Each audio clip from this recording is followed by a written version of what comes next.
So don't quit just because things get hard. Go into the right business, don't quit. Persistence is the most important characteristic of an entrepreneur. No ifs, ands, or maybes. I still get emails from young guys for 21. They're like, Will, I've tried selling real estate or coaching. It's been 2 months. It's really hard. I was like, yeah, dude, talk to me in 2 years. What, you thinking about pivoting or quitting already? Come on, man.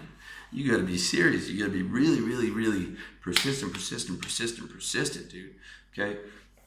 Remember this, if you truly have the spirit of an entrepreneur, working a job for the rest of your life is not an option.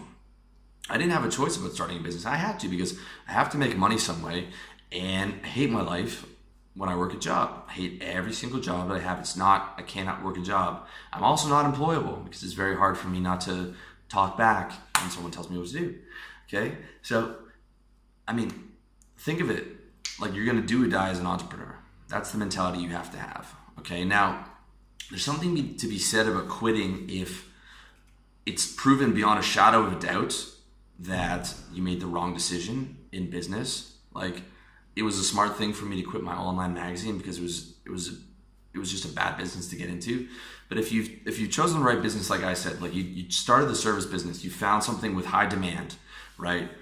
Coaching, marketing, all that stuff. You learned your skill, you mastered your skill, you learned how to sell, you're pounding the phone, you're pounding the emails, you're servicing the hell out of your clients, you're doing everything right. Don't quit, because it's for sure going to happen when you're doing all the right things and you're in the right business. The same thing with e-commerce, okay? Again, I don't suggest the e-commerce is your first business, but if you're doing the AliExpress, you're doing the Amazon FBA, at least for the next 4 years, where those things are probably still going to be relatively hot, or a drop shipping site. Okay, you can quit maybe on the first business when you realize it's gone to market and it didn't work, but do the second one and the third one, right? And then the third one, you're probably going to hit it, and you're going to have a store that does $3,000. You're going to learn a lot more, and you're probably going to be able to do another store that works without having to go through 3 failures.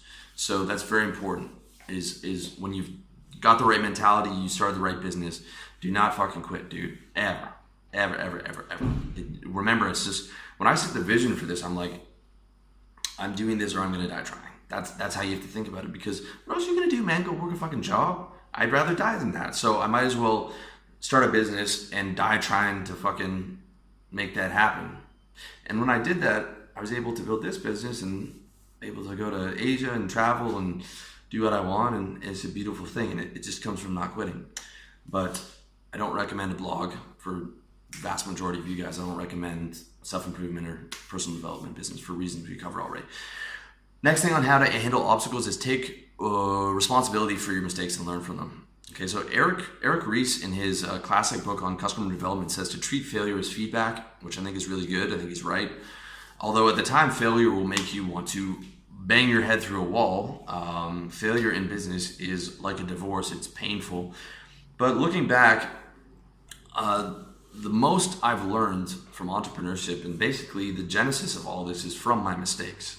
So really have to learn from those mistakes, but it's also just as important to take responsibility for them. This is crucial, because as long as you blame someone else or something else, you won't be able to correct your mistakes in the future. And some people say that I have a big ego, and they're right. And I do want to be great, and I do want to do all these great things. But on the other hand, I feel like I'm really good at taking responsibility for everything, not just in business, but in my life. Anything that goes wrong in my life, I say this is my fault and my responsibility. And then I ask myself, how could I have prevented that? And there's always an answer. There's always something that I could have done. Like when my site got hacked, I thought I had pretty good security measures. But then when I went into it, I was like, well, I should have had security. I should have had whitelisted my IP. I should have had all of these settings. I should have had all that. So I was pissed off for a second when my site got hacked, but then I was like, dude, this is your fault. Okay. You shouldn't have done that. You should have had this way prepared in advance. So let's create a new reality where this is going to never happen again, and I'm going to be super protected. Okay. And I can think of a million examples where that's happened, and everything that goes wrong, I always take responsibility for that. And a lot of the time, it's the hard thing to do. You want to blame someone, and you might blame someone at first, but then let's sit down, take a deep breath. I take full responsibility for that. And, it's a tough pill to swallow. No one likes to admit that they're wrong, or that they made a mistake, or that they failed. But at the end of the day, it's the man thing to do. Okay, the man thing to do is take responsibility. The loser thing is to blame everyone else. When you take total responsibility, then you can create new outcomes in the future. When you don't take responsibility, you're never going to be able to change, and you're going to keep making the same mistakes again. And that's a major thing that is so important is don't make the same mistake twice. Okay, instead of learning from that online magazine, my first one, that it wasn't the model, I went back and did it again with a fashion magazine. Okay, so I'd given 1.5 years to that Vice magazine clone, and then I gave another year to that online fashion magazine. I could have saved myself 1 year of time and investment if I just really sat down and said, this is a mistake. I should learn from that, instead of like, oh, dude, I'm great. I'm gonna just power through it, man. I'm gonna power through it, and total wrong thing to do. And so that's something I'm very cognizant of. Fool me once, shame on you. Fool me twice, shame on me.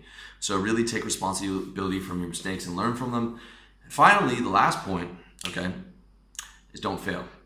All right, I know I said take failure as feedback, but there's a lot of, as we covered already, failure is feedback in hindsight, but ideally you don't want to fail at all, okay?